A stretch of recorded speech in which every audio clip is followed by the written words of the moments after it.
ఓవరాల్గా మీకు వస్తున్న క్వైరీస్ చాలా కేసెస్ వస్తుంటాయి, మీరు చాలా బిజీగా ఉంటారు. ఈ ఇమిగ్రేషన్ అంశానికి సంబంధించి చాలా కేసెస్ వస్తుంటాయి. మీకు మేజర్గా వస్తున్న ఇష్యూస్, వాటికి సంబంధించిన ఏమన్నా గైడెన్స్ చెప్పగలరా ఒకసారి?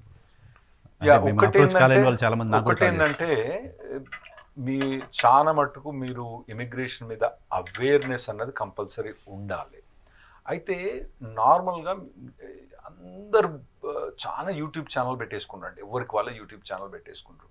నేనేమంటే అంటే ఎవరికైతే ఎక్స్పీరియన్స్ ఉందో, ఎవరైతే ప్రాక్టికల్గా కేసులు చేస్తారో, అంటే నేను ఒక్కనే లాయర్ కాదు, వేరే చాలా లాయర్ మంది కూడా ఉన్నారు, ఉంటారు. అటువంటి ఛానల్స్ను పోయి మీరు స్టడీ చేయడం బెటర్. మ్మ్. కొందరేమో నిజంగా భయమాంతలు చేస్తున్నారండి, ఓ మొత్తం అందరు గ్రీన్ కార్డు వాళ్ళు డిపోర్ట్ చేస్తాను, వచ్చిన వాళ్ళు అందరు డిపోర్ట్ చేస్తాను, తప్పది మ్మ్. కాలేదు. మ్మ్. ఎవరైతే 6 నెలల కన్నా ఎక్కువ ఇండియాలో ఉండి వచ్చినారో వాళ్ళకే ఇబ్బంది తప్పితే అటువంటి కాలేదు. మ్మ్. ఆ నార్మల్ వాళ్ళకి ఏమి ఇబ్బంది కాలేదు గ్రీన్ కార్డు హోల్డర్ పట్టు. మ్మ్. డెఫినెట్లీ H1B F1 అన్నది బాగా రెస్ట్రిక్ట్ అయిపోయింది. ఇదివరకు ఏంటంటే మన వాళ్ళు F1 రాగానే చక్కగా తీసుకొచ్చి ఆడ పోయి మంచి కాలేజీ కాకుండా చదివినా చదవకపోయినా జాబులు వచ్చేది, అవన్నీ కావట్లేవు.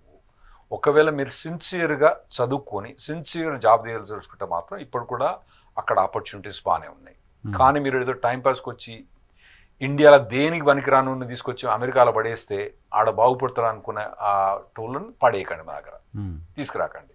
ఇంకెక్కడన్నా పడేయండి, మీ దగ్గరనే పెట్టుకోండి, కానీ మా దగ్గర పడేయకండి. ఇంకోటి H1 మీద వచ్చినా కూడా మీరు కొద్దిగా ప్రతి దానికి డిమాండింగ్ ఉండొద్దు. తర్వాత అసిమిలేట్ కావాలండి మనోళ్ళు. మనోళ్ళు పోతారు, ఆ డల్లస్లో పోతారు, దాన్ని మొదలు డల్లస్పురం అంటారు. డల్లస్పురం అని మొత్తం మనోళ్ళు తిరుగుతారు. అమెరికన్స్ తోటి ఎక్కువ సెగ్రిగేట్ కారు. ఈ మధ్యలో ఏంటంటే మేము కొన్ని అడ్వైజ్ చేసినాం టెంపుల్ వాళ్ళకు, మీరు నాయన హనుమంతుని బొమ్మ అంత పెద్దది తీసుకుపోయి అక్కడ పెట్టాల్సిన అవసరం లేదు వాళ్ళకి, ఎందుకంటే మూర్తి అన్నది వాళ్ళకు, మూర్తి పూజ అన్నది వాళ్ళకి అంటే మనం ఏదో గుళ్ళ లోపల పెట్టుకొని పూజ చేసుకుంటే మంచిగా ఉంటుంది. దాన్ని తీసుకుపోయి నేను 100 ఫీట్లు 1000 ఫీట్లు పెట్టి అంత పెద్ద కడతా అంటే మేము అడ్వైస్ చెప్తాం వాళ్ళకు.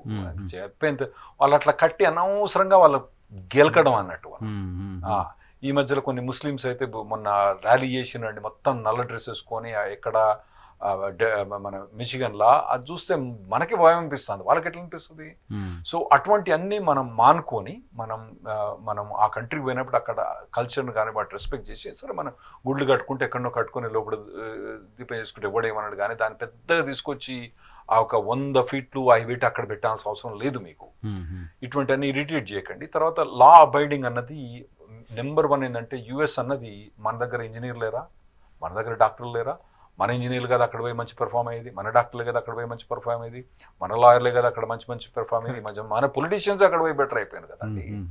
కమలా హారిస్ ఇక్కడి నుంచి ఇక్కడ ఆమె తర్వాత ఎంతమంది మన పొలిటీషియన్స్ అక్కడ ఉన్నారు కదా.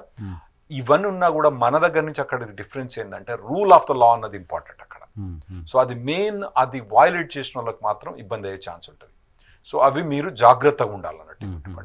ఇవన్నీ టేక్ కేర్ చేసుకుంటే యుఎస్ స్టిల్, ఎందుకంటే GDP of US is still about 1/4 of the entire world. ఎక్కడ innovation 90% of the entire research money goes to USA even right now. తర్వాత టాప్ 300 ఎడ్యుకేషనల్ ఇన్స్టిట్యూషన్లో 250 ఎడ్యుకేషనల్ ఇన్స్టిట్యూషన్స్ ఓన్లీ యుఎస్లో ఉన్నాయి. ఒక్కొక్క US education corpus fund ఎంత ఉంటుందంటే విపరీతమైన corpus, అంటే టోటల్ ఫండ్ వాళ్ళకు కార్పస్ ఫండ్. అవన్నీ ఆ పైసలు వచ్చే డబ్బులు మళ్ళీ రివర్స్ వచ్చి ఎడ్యుకేషన్లో ఎంటర్ అవుతా ఉంటాయి. అక్కడ ఎవరన్నా పైసలు ఉన్నోడు చచ్చిపోతే చాలా వాళ్ళు ఏం చేస్తారంటే $1 బిలియన్ లేదంటే 25% ఆఫ్ దేర్ అసెట్స్ వాళ్ళు ఎట్ రాసేస్తారు, యూనివర్సిటీస్ అటువంటి రాస్తారు. అవన్నీ మళ్ళీ మనీ సర్క్యులేట్ అయ్యి ఇంకా డెవలప్ అవుతా ఉంటుంది, ఆ రివర్స్ విషియస్ సర్కిల్ అనేది. సో అమెరికా ఇప్పటికి కూడా మంచి కంట్రీయే మీరు ఇమిగ్రేట్ కావడానికి. కాకపోతే మీరు అక్కడ కష్టపడి పనిచేసిన అనుకుంటే మాత్రం రాండి. అనవసరంగా ఇల్లీగల్ పనిచేసి మాత్రం రాకండి.